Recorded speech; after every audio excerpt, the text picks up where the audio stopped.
This is Hiring on All Cylinders. Live from HR Tech.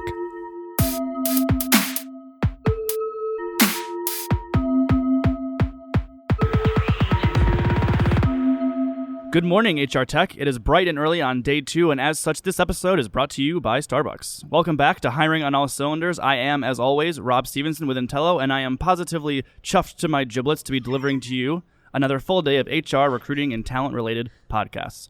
First on the docket this fine October morn is one Naomi Bloom, and she has absolutely seen it all when it comes to HR Tech. She is a fellow of the Human Resource Policy Institute at Boston University. She has advised an untold amount of companies with the vendor-neutral HCM model she designed, and there is a whole bevy of other accolades to her name. The managing partner of Bloom & Wallace, Naomi Bloom, thank you so much for being here this morning. Thank you for having me at the veritable crack of dawn. Exactly. So right off the bat, I wanted to talk a little bit about your panel you're doing with Brian and Bill. Brian was on first thing yesterday, and he kind of painted it as a little bit of a cage match. Is that what you expect? Oh, he and Bill want to draw blood, and that's just fine with me. But I will outgun them when it comes to accessories, when it comes to shoes. And so I can stay on substance and let them fight it out. Perfect. So what do you expect to be kind of go content-wise? Well, there's some pretty important topics. And I would say a theme running through what we're going to discuss is how not to get flim-flammed. Okay. Between the three of us, we have seen it all. In fact, we've done it all. And we continue to be concerned that practitioners are being told, I've got cloud, you've got cloud, we've all got cloud, and we know most of them are not real cloud. Right. Okay? So on many different topics, nonetheless, the intent is to help that audience of practitioners, to protect themselves from false claims, bad habits, rotten data. You know, for example, analytics is a big topic. Everybody say you should do it. Lots of vendors are offering tools to do it. But if you apply analytics to fundamentally flawed data, what do you get? You get bad results faster. And because the computer did it, everybody believes it. Right. So we're going to do our level best to debunk a lot of vendor claims, to incent practitioners to do their homework, to do their part. And I guess maybe the two guys will get into a bit of a fight. Looking forward to that. So that's a perfect segue, actually, into what I wanted to ask you about, because you wrote that you have strong biases about what does and does not constitute great HRM software. So bearing that in mind, I would love to hear all of those strong biases. But first off, what should organizations look for when making these decisions on new tools so they don't, as you say, get flim-flammed? I think one of the great myths about SaaS, the current generation, is that customers don't really have to look behind the curtain. After all, they're not running the software. They don't have to do updates to the software. That's all being provided by the vendor. So maybe you could ignore what's behind the mirror at your peril. Right. So one of my biases, strongly stated, is it does matter what's going on behind the mirror, because they could have squirrels in a cage producing what looks like mobile, SaaS, a little analytics, throw in whatever they want, but done badly. And when software is done badly, they hit the wall. And if you look at the M&A that's gone on in our industry, if you look at the entrance of private equity firms, believe me, they're not picking off the best and the brightest. They're picking off the stuff that can't go any further. And that's not true of the little tuck-in acquisitions.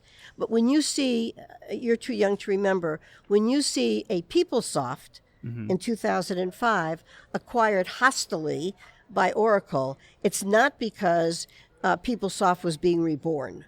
Right. Okay. When you see these aggregations of 5 different talent management capabilities all rolled up into one brand, it's not because they were all doing well. So what goes on behind the curtain is extremely important. We need, frankly, practitioners and their IT partners to know how to look at software. That was what I was about to ask. So when these HR teams start to look under the hood, are there other people from departments they can pull in to help them more technically assess these things? Absolutely. They need to be sleeping with their IT partners. Let me just tell you, it needs to be a tight relationship. When you look at software, you have to know what you're looking for. For example, all the vendors now say we're cloud. Hosting old crap, single tenant somewhere in a data center does not make it cloud. Right. Everybody says we're SaaS. If it's not multi-tenant, true multi-tenant, it's not SaaS. The vendor says, no problem, run it on-premise, run it private cloud, run it public cloud, well, whatever you want. That is not SaaS. And it matters because with real SaaS software, there are economic benefits to the vendor and to the customer. There are innovation benefits to the vendor and to the customer. If it's not real SaaS, those benefits can only be achieved by spending more and more and more money by the vendor. And those dollars spent by the vendor, keeping this sort of house of cards afloat, are dollars that can't be spent on innovation. Right. So then say that there's this case of being flim-flammed or maybe just not buying the technology that's for sale. You're getting something that's a lot of curation, or as you say, like cloud with air quotes around it. What are some of those pitfalls that teams will experience when they don't do their due diligence on these tools? Well, it's not unlike getting married. So when you're dating, everybody's on their best behavior. Everybody Right. is, their hair's fluffed, they got clean clothes on, and so forth. Then there's the honeymoon. Again, it's a period of great fun.